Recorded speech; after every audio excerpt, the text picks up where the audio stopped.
برضه وتقول لي ثانيه واحده مين هم هقول لك فلان تقول لي ده تبع صلاح. قولوا بس قولوا ارجوك بس هتقول لي ابراهيم سعد الدكتور سعد لا اتكلم عن فهمي ويدي. ارجوك حضرتك بتتكلم انت اخترت فهمي ويدي انت بتختار جماعتكم يعني. شوف هو ودي مش موجود معانا علشان المنطقه مش موجوده. صلاح يخلط الاوراق بسرعه. حضرتك مش لحظه واحده، حضرتك مش معترض انه كان يتم ترشيح شخص اخر غير ممثل عن الحكومه او وزير مصري؟ يعني كان ممكن احد ثانيه واحده كان ممكن احد اعضاء الاخوه المسلمين يترشح لهذا المنصب، ما كانش عندكم مانع من ده؟ لا احنا انتوا عندكم مثقفين. ثواني يا استاذ صلاح بعد اذنك. يا استاذ صلاح اذا كنت حضرتك شايف انه ليس من اللائق ان تنتقد وزاره الثقافه باعتبارك بتعمل لجريده وزاره الثقافه، انت كنت تعتذر عن هذا البرنامج.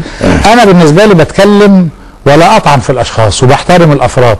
لا انا مش يا استاذ صلاح وبكمل لكل شخص في مصر كل تقدير، لكن احنا مصريين. الوزير اللي عاش 22 سنه وشاف المحاكمات الاستثنائيه وشاف قانون الطوارئ وشاف التزوير وشاف الحاله اللي احنا فيها ده لغايه دلوقتي. طب انا هقول لحضرتك يا استاذ صلاح ارد على الكلمه دي بقى. ده هو قال انا لو خسرت هعلن استقالتي. عارفه بعد ما رجع قال انا راجع للفنون بتاعتي واللوحات والمشروعات تاني، وقال راجع للتحدي. بس التحدي برضه طيب يعني المصريين خلاص يعني حضرتك شايف ان المفروض الوزير يستقيل دلوقتي بعد ما هي زي ما يكون احتلال. ايوه حضرتك شايف الوزير المفروض يستقيل بعد هذه السياسه يا استاذ محسن. ايه السياسه زيت اين يا راجل؟ ده على الاقل يقول انا رحم المصريين. استاذ محسن بتطالب باستقاله الوزير. ده راجع لمشروعاتي وقاعد على نفسكم والوزاره مش هتطلع. يا استاذ محسن ارجوك ركز معايا. هذه اللغه هي التي اسقطتنا في الخارج. استاذ محسن بتطالب باستقاله الوزير دلوقتي. استقالة الوزير انا بتكلم، انا لما اتكلم عن هذه اللغه انا يا استاذنا طبعا النظام كله يستقيل. هذه اللغه دي هي التي اسقطتنا في الخارج.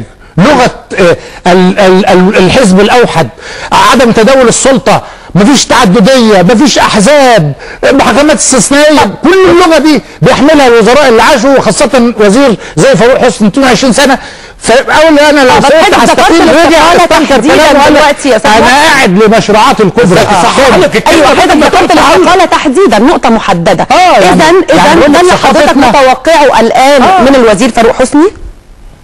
طبعا بما انك ذكرتها طبعا كنت متوقع الاستقاله. طيب حضرتك طبيعي طيب حضرتك بتتكلم عن هو اللي قالها اسرائيل تحديدا زي المحرقه بتاعت بني سويف. انا اقدم استقالتي وبعدين قال لا مفيش. طيب انا هروح لاستاذ صلاح عيسى بس الاول عايز اصحح التصحيح اللي اتفضل وعندي سؤال بعد اذنك يا استاذ محسن ارجوك عشان بس نعرف نتكلم.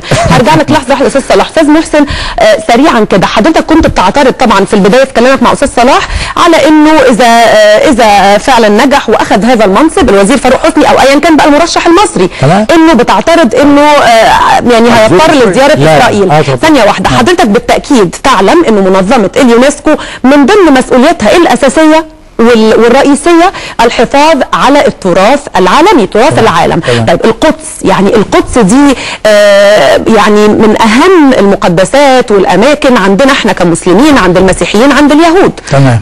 يبقى بالتاكيد ايا كان المرشح سواء فاروق حسني او غيره ذهابه للقدس ليس يعني ما هوش تطبيع، ولكن من الممكن انه دوره يحتم انه يذهب الى هناك على الاقل من اجل اثبات ما يحدث من تهويد وطمس للمعالم العربيه نقدر نقول لكل الاديان. اكمل لحضرتك.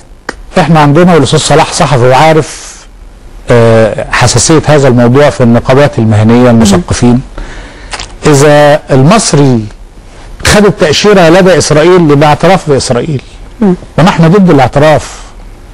ايه ده؟ ولكن احنا كمسلمين مش من واجبنا الحفاظ على القدس اذا كان دوري كمدير لليونسكو ان انا اذهب الى هناك لعل وعسى اقدر هو الشيخ الازهر والناس والمسؤولين وعلماء الامه دول مش بيحافظوا؟ بيقول لك ممنوع حد يروح ياخد تأشيرة من اسرائيل. لا ما احنا كمواطنين مش هنروح طبعا ولا عايزين نروحها دي اساسا ولا نروح هنا. وانت مش بتحافظ على القدس، هو انت حافظ على القدس ده ناخد تأشيرة، ولكن يقدر يعمل خطوه عمليه. هو الخطوه العمليه ان انا ازور عن طريق التأشيرة بتاعت القدس. لكن انا بتكلم عن انت هتحافظ على تراث اسلامي، هتحافظ على تراث وطني مصري، احنا معاك. لكن تقول انا بهذه الهروله وبهذه الطريقه هذه الطريقه اذا كان في سبب او هدف من ولذلك هناك من المثقفين ما كانش ممكن يقول الكلام استاذ ده. صلاح، يعني تعقيب برضو اخير من حضرتك. اولا بس تصحيحا للمعلومات، لان كل المعلومات اللي بيقولها سياده النائب الحقيقه لا علاقه لها بالحقيقه.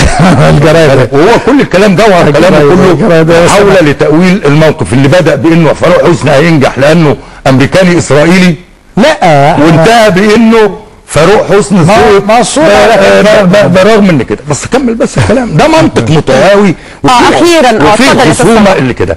الحاجه الثانيه انه فيما يتعلق بموضوع تصريح الوزير بالاستقاله، الوزير قال انا هقدم استقالتي اذا قبلها الرئيس مبارك، واذا لم يقبلها فسابقى في منصبي. وهو اول ما سقط الرئيس مبارك كلمه قال له ارمي ورا دارك وتعالى كمل شغل. قدم استقاله يعني معناها قدم الاستقاله.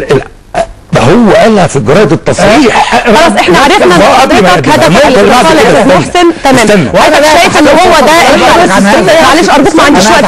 صدقني عرفنا راي حضرتك. ثقافه ايه يا استاذ؟ انت ما دخلتش مسرح في حياتك. ثقافه ايه يا استاذ؟ لا المره الجايه تدخل قبل ما تجي لنا يا استاذ صلاح نروح المسرح. تعالى اوديك المسارح واوديك المتاحف واوريك الاثار اللي اتصممت. تعالى نتكلم عن المسارح. النقطه الثالثه هتروح يا استاذ محسن المسارح مع استاذ صلاح؟ استقاله وزير فاروق حسني دلوقتي. هتروح المسارح يا استاذ محسن؟ هتروح المسارح. هتروح ولا لا؟ مش حرام على السينما، مش حرام. ممكن تروح يعني. هل عندما نقدم الفن اللي احنا بنأمله، الفن الهادف الذي يحقق رجوله ويحقق وطنيه، اللي هو بتاع الفن المحترم والهادف. بتاع الشكلات هو بيحدد الفن المحترم والهادف. عدم التركيز على النصف الاسفل من المرأة. استقالة الوزير في هذه الرهنة، وده تفسيري، وانا قلت التصريح ده في الشروق في ثاني يوم على طول. متحدث رسمي باسم الوزير. يا اخي معلش ما فيش وقت والله يا استاذ محسن. اتفضل اخيرا. بلاش اخيرا يا استاذ صلاح. شغل المشايخ والفوقه بتاعكم. متحدث رسمي. بلاش شغل الفوقه بتاعكم ده. فوقه انت الصح والغلط. النقطة الأساسية استقالة وزير الثقافة في هذا الظرف. كأني بقدم راقبته على طبق إسرائيل وامريكا. بعد كذا شهر هو ممكن يمشي لوحده، ممكن يحصل تغيير. هذه الثقافه بتاعتنا وماشي. خش يا استاذ محسن مسرحيه. حضرتك يا ما تقعدش تقول له اقرا كتاب.